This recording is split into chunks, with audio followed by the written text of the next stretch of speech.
중국은 아직까지 그렇게 큰 쏠림 현상이 보이지는 않고 있고 전체 시총 전체 대비해서 시총 대비. 네, 그래서 충분히 더 테크 중심으로 올라갈 가능성이 여지가 보이고요.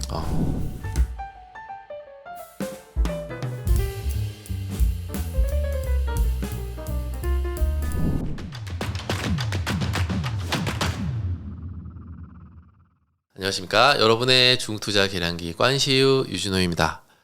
오늘 CSOP ETF 전문 운용사, 홍콩에 소재한 ETF 전문 운용사인 CSOP의 이재춘 상무님 모시고 다시 한번 최근 중국 그리고 홍콩 굉장히 뜨거운데 어떤가 이런 것들 좀 허심탄회하게 한번 또 들어보려고 초청을 드렸습니다. 안녕하십니까? 네, 안녕하세요. 네. 저희가 마지막으로 사모님 제가 이제 모셔가지고 방송을 찍었던 게 작년 11월이었던 걸로 같아요. 그때가 사실 중국이 9월 말에 갑자기 미국이 금리 인하하면서 통화와 재정 부양책을 대대적으로 하면서 뭔가 천지가 개벽할 것처럼 보였다가 10월 국경절 연휴 다 끝나자마자 갑자기 또 급락을 하고. 그렇죠. 네. 그리고 나서 좀 한동안 소강 상태를 보이고 있는 와중에 저희가 상무님을 모셨고요. 그리고 나서 그 해 말에 그때도 상무님이 방송에서 말씀 주셨지만 경제 공작 회의. 그리고 트럼프 대통령이 당선되고 취임하고 그리고 나서 이제 춘절이 있었고 그 다음에 지금 다시 한번 이렇게 양회가 막 끝난 직후에 지금 저희가 이제 상무님을 모셨는데요. 양회부터 한번 여쭤봐야 될 것 같아요. 양회가 뭐 좀 어떻게 보면 쥐두새도 모르게 끝난 것 같다라는 느낌을 받을 정도로 그저께 폐막은 했는데 뉴스가 많지는 않더라고요. 혹시 뭐 좀 최근에 어떻게 들으시는지 전전평 한번. 사실 양회 나오기 일주일 전에 제가 그때 보내드렸던 것들 중에 있던 것처럼 이미 예상된 것들을 기대에 부합되게 다 보여줬기 때문에 특히 GDP 5% 굉장히 상징적이죠. 그 다음에 재정 적자 비율 4%, 그리고 이미 다 아시는 내용이겠지만 CPI 같은 경우에는 2%로 유지하겠다, 높이겠다. 좀 하향했죠. 3% 목표였다가. 그렇죠. 그래서 이제 그 굉장히 상징적인 개념들이긴 한데 양회에서 가장 주목받을 점은 제가 생각하기에는 뭐 그 전에 시진핑이 그 테크 기업들 수장 만나가지고 미팅 그 전에 한 것처럼 가장 큰 거는 기술주, 테크주, 민간 기업 육성, 그 다음에 고급 품질의 제조. 라고 보시면 될 것 같아요. 그래서 너무나 분명하게도 중국 정책이 밀어주는 섹터가 어디인지 분명하기 때문에 그거 같은 경우에는 또 가격에 너무 진짜 제대로 돼 반영이 됐고요. 그래서 요즘 홍콩에 이제 상장된 ETF 같은 경우에는 굉장히 큰 수혜를 많이 보고 있고요. 지수 측면에서 봤을 때 ETF만 봤을 때는 지금 이제 연초에서 시작해서 지금 대비 S&P는 7% 떨어졌다고 했을 때 항생 지수 같은 경우는 20%, 항생 테크는 그보다 더 높은 상승률을 기록하고 있으니까 완벽하게 2023년 아니면 2024년 정반대로 움직이고 있죠. 네. 지수 측면에서는요. 그래서 좀 기쁘긴 한데 너무 많은 관심 그리고 너무 많이 바쁘실 것 같아요. 빨리 올라가는 것들 때문에 그것들을 캐치업하는 기관들이 들어오거나 사실 기관들이 이번 주부터 슬슬 움직이기 시작했어요. 제가 지금 출장 와서 이걸 하고 있는데 한 3주 전부터 계속 특정 지수들을 이제 찍어가지고 요것들에 관심을 가지고 있다 그러시는데 이번 주부터 시작해서 들어오시기 시작하더라고요. 그 기관이라 하면은 홍콩 소재 운용사이시니까 그럼 글로벌 자금들이 좀 글로벌 자금들은 이제 저희가 홍콩 쪽에 있는 세일즈들이 파악을 했을 때 글로벌 자금들 특히 홍콩 내에 있는 글로벌 자금들이 그쪽으로 움직였다라고 보고 있는 부분이 있고요. 근데 저 같은 경우에는 아무래도 한국 을 좀 더 집중적으로 하고 있으니까 네. 우리 이번 출장에서 만나는 기관들 측면에서도 말씀하시는 부분들이 이제 곧 들어온다. 그리고 사실 뭐 오늘부터 분할 매수 시작하시겠다. 그런 분들이 있기 시작했어요. 실제 보면은 최근에 예탁결제원 자료나 이런 것들 통해 가지고 뉴스로 나오더라고요. 지금 1월달, 2월달 중국과 홍콩 시장이 워낙 좀 이제 관심을 많이 받다 보니까 거래가 점점 늘어났고 지난 2월달 한 달 동안에 홍콩 거래 대금 이렇게 뭐 순매수라 보다는 거래대금이죠. 거래대금 기준으로 봤을 때 지난 2022년보다 벌써 한 3년 전 얘기인데 그때 이후로 가장 많은 거래가 됐다라는 거 보면은 확실히 상무님 말씀처럼 많은 한국 투자자분들, 중앙 개미분들도 그렇죠. 홍콩과 중국 시장에 대한 관심이 많이 높아진 게 사실인 것 같습니다. 제 생각에는 아시아 지역에 있는 투자자분들이 굉장히 관심이 많고요. 특히 중학개미라고 표현되는 한국 투자자분들이 굉장히 발빠르죠. 그리고 그거에 대한 수익을 해서 차익 실현하신 분들도 제가 보기에는 있을 거라고 보고 있고 그리고 홍콩 내에 있는 외국계 투자 자금들 들어온 것들이 다시 그쪽으로 항생 지수나 아니면 항생 테크 지수로 들어가는 부분들이 있고 다만 아직까지는 저희가 봤을 때 다른 글로벌 자금들, 서방 자금이라고 저희가 표현을 하잖아요. 굉장히 많이 빠져나갔던 미국 자금하고 유럽 자금들이 아직까지는 큰 축에선 돌아오지 않은 걸로 보고 있어요. 지금 여기서 수급을 가장 끌어주는 견인 효과는 가장 큰 주축은 누구냐면 본토 투자자들. 또 개인들의 네. 홍콩 유입, 그렇죠. 강구통이라고 하는 그렇죠. 자금이죠. 예. 네. 커넥트를 통해서 들어오는 부분들도 있고 또 이제 QD 쿼타가 사실 정해지는 뮤추얼 펀드들의 아니면 디스트리뷰션 채널에서 나가 있는 부분들이 있잖아요. 그 QD 쿼타를 통해 가지고 들어오는 부분들도 있고. 근데 아까 말씀드렸던 강구통을 통해서 들어오는 게 가장 크다라고 보고 있고요. 그래서 테크 쪽에 있는 ETF, 저희 ETF 많이 유입이 되는데 그거는 이제 저희 항생 테크 ETF가 아까 말씀드린 강구통에 포함되어 있기 때문에 그래서 중국 투자자들이 쿼터 제한 없이 한계 제한 없이 살 수 있는 종목이어서 굉장히 많은 금액이 저희한테 들어오고 있어요. 네, 좀 생소한 단어일 수 있는 게 QD2, 네. 예, QD 한 다음에 숫자 아라비아 숫자 QDII. 예, II 이렇게 네. 보시면 될 것 같은데요. 뭐 일종의 중국 본토에 거주하는 개인들이 펀드를 가입했을 때 그 본토 운용사들이 주식을 담기 위해서 그렇죠. 이용하는 쿼터다. 그렇죠. 네, 펀드도 할당량이다. 있고 네. 거기다 은행에서 판매되는 것들도 있고 아니면 프라이빗 뱅킹, 웰스 매니지먼트 통해서 판매되는 데도 있고 그것들이 외국 자산에 판매가 되는 것들이다 그러면 이제 중국 그 SAFA라고 SFE죠. 외환관리청이라고 제가 표현할게요. 정확하게 표현을 하자면. 근데 거기서 쿼타를 제한을 두고 있죠. 살 수 있는 금액이 굉장히 작거든요. 그러면 사실 추정치예요. 전체 중국 이제 개인들이나 아니면 자본들이 국가에서 운영하는 그 공적 자금 빼고 구형 펀드는 그렇죠. 제외하고 제외하고 이제 그런 자금들이 사이즈가 100이라고 그러면 해외에 투자할 수 있는 자금 QD 쿼터에 나가는 게 1%라고 표현하더라고요. 그만큼 작은 거죠. 여기서 수치로 한번 저희가 재밌게 표현해 드리면 저희가 한 달 전쯤에 론칭한 상품이 하나 있어요. 그게 혹시 MRF라고 Mutual Recognition of Fund거든요. 그래서 생소하네요. 홍콩에 있는 홍콩 도미사일의 뮤추얼 펀드가 중국 투자자한테 팔 수가 있는 거죠. 중국 내에 있는 판매망을 통해서 반대로 중국에 있는 뮤추얼 펀드가 중국에 도미사일된 뮤추얼 펀드가 홍콩 투자자, 외국 투자자한테 팔 수 있는 그런 상호 그러니까 뮤추얼 펀드의 선강통, 후강통이라고 보시면 되는 거죠. 주식처럼 사고 파는 게 아니라 뮤추얼 펀드를 서로 사고 펀드를 팔 수 아예 있게 그렇게 펀드를 그렇게. 근데 그거를 중국 정부가 그 MRF를 통해서 쿼타를 조금 줬어요. 그 쿼타를 줬는데 거기에서 저희가 있는 펀드에 들어온 자금이 2주 만에 어느 정도였냐면 US 달러로 4빌리언이거든요. 그렇게 되면 5.5조 정도가 되죠. 2주 만에. 왜냐하면 중국 정부가 거기에다 QD 쿼타를 줬으니까. 제가 얼마 전에 사우스차이나 모닝포스트에서 봤던 기사와 이게 같은 내용인지 모르겠는데 거기서 보니까 중국 정부가 홍콩에 있는 금융사들의 이제 상품들을 중국 내에서도 판매할 수 있게 열어주고 있다. 그게 MRF라고 보시면 될 것 같아요. 왜냐면 금융사에서 판매하는 상품들은 한국에 이제 은행에 가서 펀드를 사실 때 펀드를 사시잖아요. 그쵸. 그렇게 되면 그 펀드의 리스트 살 수 있는 것들 중에 홍콩에서 설립된 뮤추얼 펀드가 거기에 포함되기 시작하는 거죠.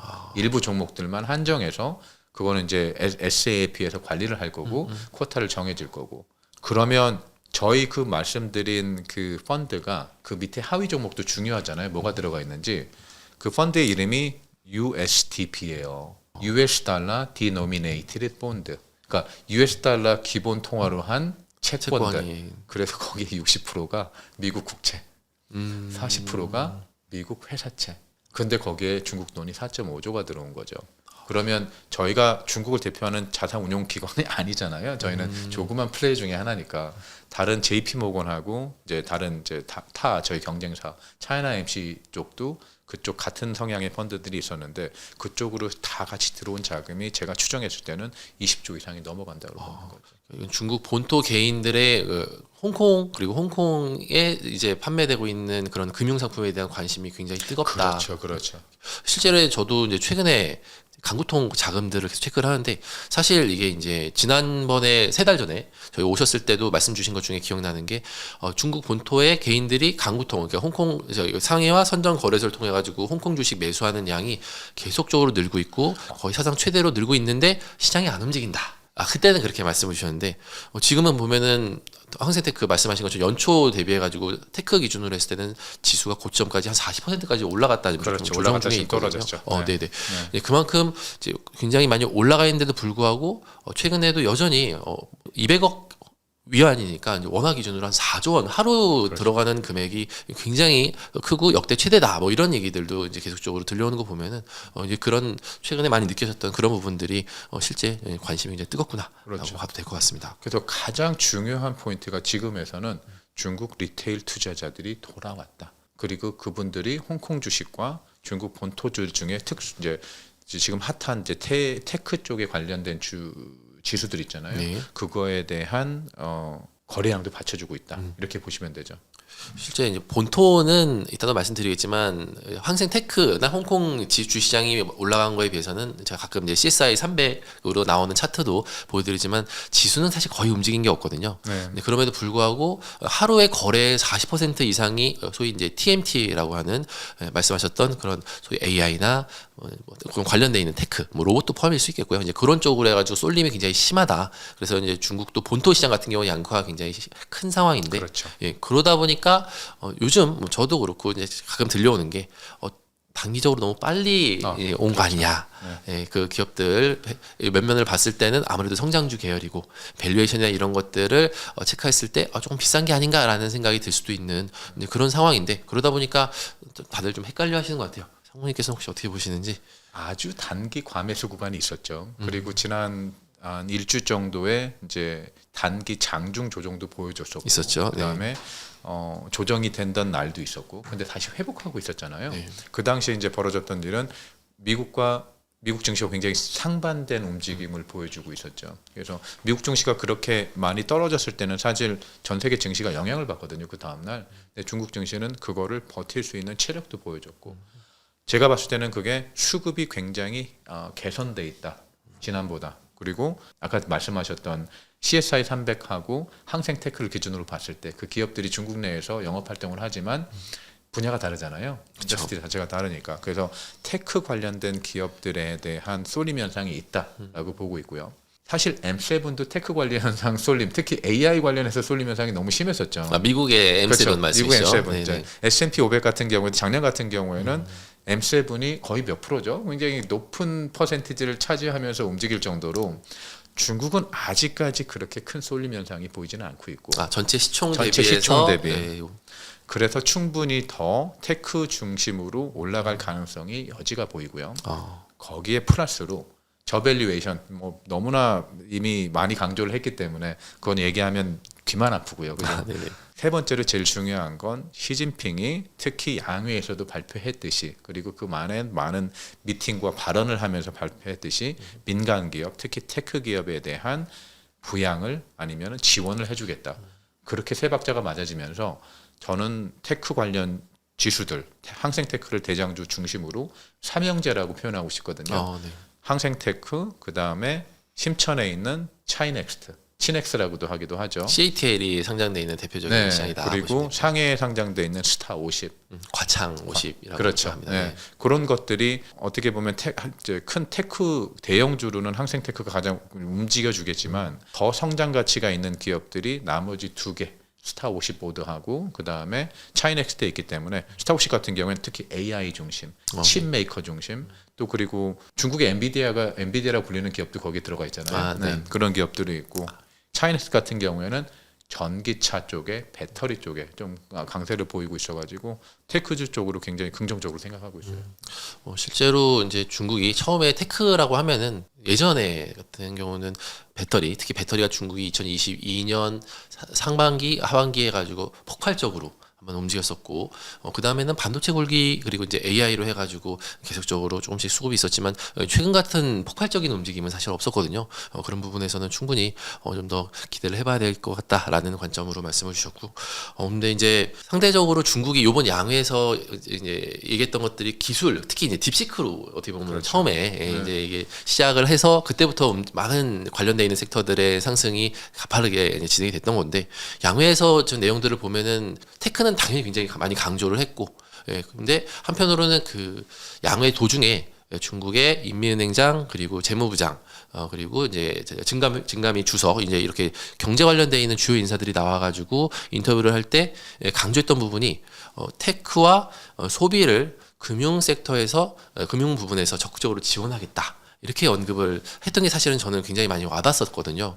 또 제가 이제 투자를 직접적으로 하고 고객님 자산을 운용하는 입장에서도 테크주들은 분명히 먼저 움직인 건 사실인 것 같고 상대적으로 나머지 중국의 경제 규모에서 봤을 때 테크도 굉장히 중요한 역할을 하고 있지만 아직은 중국이라는 나라 자체가 인구도 많고 소비나 이런 부분들 경제가 상당히 이제 비중을 차지하는 게 크다 보니까 여기도 한 번 정도는 터칭이 돼야 되지 않을까 이런 생각을 가졌었는데 뭐 아직까지는 사실 그렇게 유의미한 움직임들은 없어요. 그래서 사모님께서 보셨을 때는 테크는 사실 많은 분들께서도 어느 정도 이제 예전의 중국이 아니다라는 느낌을 많이 받으실 것 같은데 관련해가지고 소비나 이런 쪽 섹터에 대해서도 여전히 좀 시간이 걸릴까?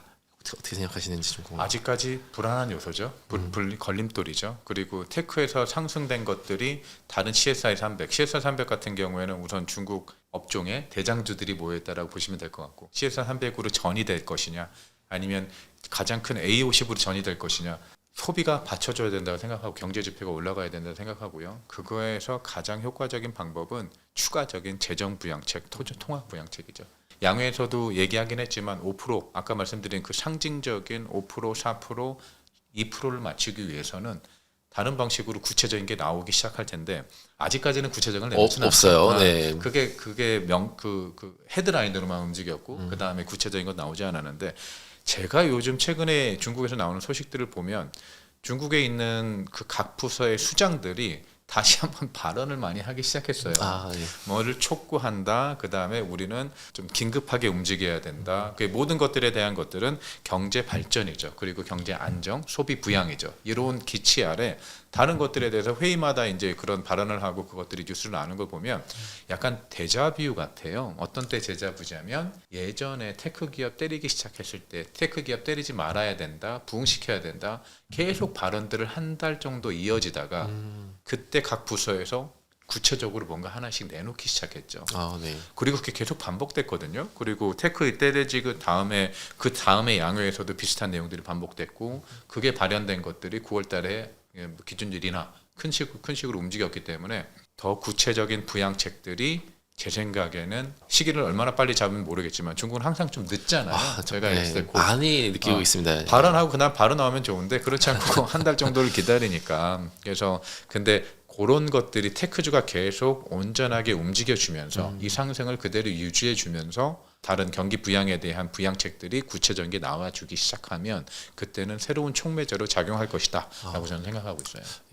사실 이제 저희는 작년 9월에 급등과 급락을 경험하게 됐고 중국이라는 그리고 홍콩이라는 시장 자체가 최근 한 4, 5년 동안 워낙 변동성이 컸었기 때문에 지금도 사실 좀 불안불안하거든요. 홍콩이 먼저 올라갔고 그 다음에 이제 어쩌면 홍콩은 약간 테크로 대변되는 섹터로 해가지고 홍콩이 먼저 올라갔고 그 다음에 이제 중국이 말씀하신 것처럼 부양책을 펼쳐가지고 소비가 올라가면서 이렇게 다시 키 맞추기가 되는 게 가장 좋은 그림이지만 그렇죠. 그러지 않았던 사례도 있다 보니까 사실 이제 저도 노심초사 이렇게 시장을 살펴보고 있는 상황이긴 한데요. 기다려봐야지. 그렇죠. 있습니다. 나와야 정책이라는 게 나와야 나오는 거라. 그렇죠. 그런 부분. 우선 제일 큰 건 아까 제가 리테일 기한이라는 게 리테일들이 중국 리테일은 사실 원래 중국이 자기에 있는 국가에 있는 종목들에 대한 자신감이 거의 없었다고 보시면 될 거예요. 왜냐면 부동산 가격 하락 그리고 거기에 따라서 이제 개인 저축을 굉장히 늘려왔고 경제에 대한 불안감 때문에. 네. 그 돈들이 다시 증시로 흐르기 시작했다는 얘기는 제 생각에는 그 자신감이 어느 정도는 회복됐다라고 보고 있고요. 이제 그게 이제 아무래도 증시를 받쳐주는 지금 단계에서는 가장 큰 힘이 될 것이고 거기에다가 중국 정부가 그게 발맞춰 가지고 어느 정도 늦을 수 있겠지만 예상보다 그거에 맞게 그 신뢰를 더 확고히 시키는 정책들을 내놓으면서 그렇게 되면 더 큰 폭으로 늘어난다고 보고 있고요. 그런 단계에서 조금 진일보돼 가지고 이런 것들을 긍정적으로 바라보는 지금 어떻게 보면 홍콩 내에 있는 외국 자금이 홍콩 내에 있었던 자금들이 중국으로 좀 들어간 게 있잖아요. 네네.